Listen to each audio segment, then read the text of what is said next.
Hey folks, Josh Scanlon with Heritage Wealth Planning here again. Last video we talked about how debt can ruin you financially. In this video we're going to talk about how leverage can ruin you financially as well.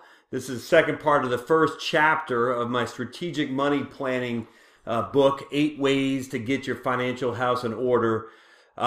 Debt is the Enemy is the name of the first chapter, and it's broken down into kind of 2 case studies. The first one, last video we talked about with Brenda and Kevin, how when Brenda took a pretty significant pay cut and how it really set them back financially to the point where they might not be able to recoup.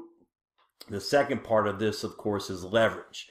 Now, you may not remember, but in 2004 and 5 and 6, banks were loaning money to anybody. There's literally something called ninja loans. No income, no assets or job. No income, no assets or job. Ninja loans.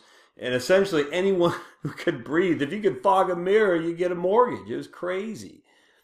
The reasoning behind that was if I buy a house for $100,000, it's probably going to be worth $115,000 next year, $135,000 the year after, and so on and so on. So if I buy a house for $100,000, I put $5,000 down, I sell it in a couple years for $135,000, I've taken my $5,000 of equity and I've increased that to $40,000 after the sale and all. It's just it's a long way to say I borrowed to buy an asset, the asset increased in value, and the increase in value all goes to me. In this case, going back to the last YouTube channel video, the debt was fixed, but my assets are variable. And back then, the assets did one way only, to the northeast. They just kept going up and up and up. So if my debt is fixed here, and my assets go up, my assets have this gap, this significantly growing delta, the difference between my debt and my asset base. The difference is all money going back to me. And that's how leverage can work when it works well. And in the early 2000s, it was working well for many people, to the point where people are saying, why would I put anything down when I can put as little amount as I need down to get this asset, a house, sell it in a year or two for a significantly higher price than what I bought it for, and get all my money back, plus the equity I built up because the asset increase. Guess what happens when that doesn't work? Sad, but let me show you here. So now I'm going to show you a quick little spreadsheet I created, nothing fancy, but it's so important for you to understand leverage, because I tell you, leverage has made a lot of people wealthy, don't get me wrong, but it's made a whole lot more people broke. And that's exactly what caused the Great Depression, by the way. Yes, trade tariffs did. Yes, FDR has some laws in there that really, we're going to plow over cornfields when people are starving. Anyway, at the end of the day, one of the things that you read about the Great Depression was bankers jumping off buildings because the markets went down. Well, the reason they did that is because they were leveraged. They borrowed. Leverage is synonymous with borrowing. They were leveraged to the hilt. And when the asset declined as opposed to inclining, they had more debt than they could pay. And the only way to, what they thought to be solvent was to jump off a building. Sad. So here's how it's supposed to work. Let's just say in 2015, you bought a house for $200,000. So you paid $200,000 for a house. You put $10,000 in. That's your down payment. That's your equity. So $200,000 house, you put $10,000 in, and the house, the amount of money that you owe on that home is $190,000. It makes sense. Your debt to equity ratio is 5%. Actually, let me change this. It's actually equity to debt. Equity to debt. To debt ratio. Because you have 5% equity relative to the debt that you have. And again, equity divided into debt is your equity to debt ratio, and here's 5%. Now, we have a 4% increase in the value of the home year over year. So for 2015, 16, 17, and 18, the real estate value of the asset went up by 4% a year. And so at the end of 2018, end of the 4 years, the house is worth $234,000. It increased in value by $34,000. You were paying mortgage and you paid down the debt by only $10,000, but now you only owe $180,000 on it. But our equity has gone up from $10,000 to $54,000. You quintupled the equity that you had, even though you only paid $10,000 down in debt. The reason for that is because we had a $34,000 increase in equity simply due to the appreciation of the asset. I can't stress this enough. When leverage works, and when it works always on paper. In reality, it doesn't work nearly as much, but it does work. I'm telling you, it can. In this case, it worked like a charm. You put $10,000 down, you paid $10,000 of your mortgage balance, and the rest was driven by the increase in asset value only by 4%. We're not talking about a huge amount of increase in asset price increase. And now we have $54,000 in equity on a house that we only owe $180,000 on. So our equity to debt ratio now is 23%. Again, a quintupling of our equity ratio, even though we've only paid $10,000 less in debt, paid down our debt by $10,000. The amazing, and Albert Einstein, the compounding interest, it's genius. It's amazing how it works. So let's fast forward another 4 years, 2018, 19, 20, and 21. Another 4 years at 4% increase in asset value. Again, 4% isn't crazy man talk. Now the house is worth $273,000. You've paid another $11,000 against your debt. So you've reduced your debt by another $11,000. So now you only owe $169,000. To take this, subtract by that, and this is your equity. You own $105,000 of this house. $105,000 is yours. You can't take it to the bank, mind you. You got to be able to cash it out before you can take it to the bank. But this is the value that is yours relative to what the house is worth. You still owe $169,000. So your debt hasn't dropped that much. It's just your equity has jumped significantly over those years. And now your equity to debt ratio is a very favorable 38.6%. Was that 38.26%? So you own more than a third of the entirety of the value of the house. Here you owned 5% of the entirety of the value of the house, and you owed 95% of the value of the house. Here you own 38% of the value of the house, and you owe 62%. So you can see how the leverage works as magic. When the market goes up, when the assets increase, leverage can work like a charm, which I just said. What happened in 2006, 2007, 2008, 2009? Let me give you a story with you. We bought our first house in Phoenix, Arizona in 1998 for $97,000. Yeah, 97,000. It was less than 100. We sold it for $123 in 2001.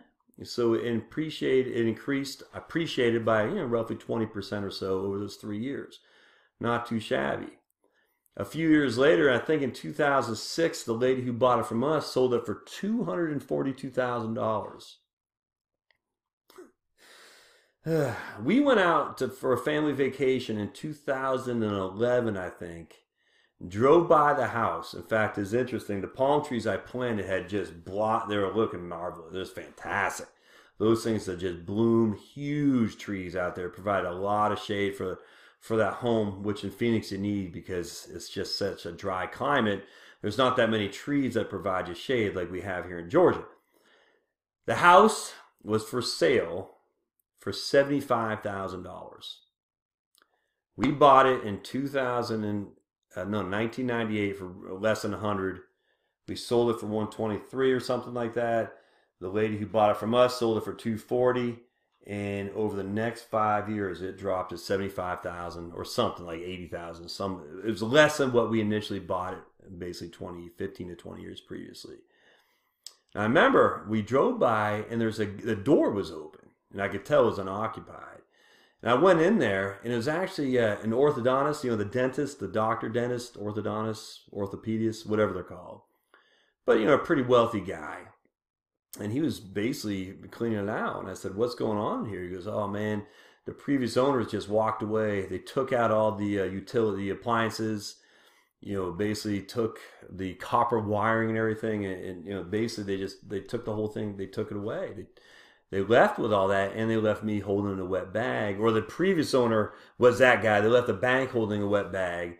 And so this dentist swooped in and said, I'll pay cash money. I think he paid like $60,000 for it or something like that. And his thing is he was buying this whole just rental empire or real estate empire of houses down the block, because it wasn't just our old house. His house is for as far as you can see. In Phoenix, they do these cookie cutter things, or just one after another on an eighth of an acre, which is what, 6,000 square feet or something like that. And they're just putting them in. So if one house is going kaput, the other houses will fall along. It's almost like a condo unit, actually. They're all the same. And so this guy was buying up all these houses, cash money, but he's paying cash for them. And the bank was just trying to get it off. They just were taking it right off. They just didn't want anything to do with it. So this guy was going in there, and I was talking to him. And again, I think he said he had like 6 or 7 on that block alone. He's, a lot of them were fine. This one, ours, was occupied by guys who took the appliances and took the copper wiring and all that, copper wiring.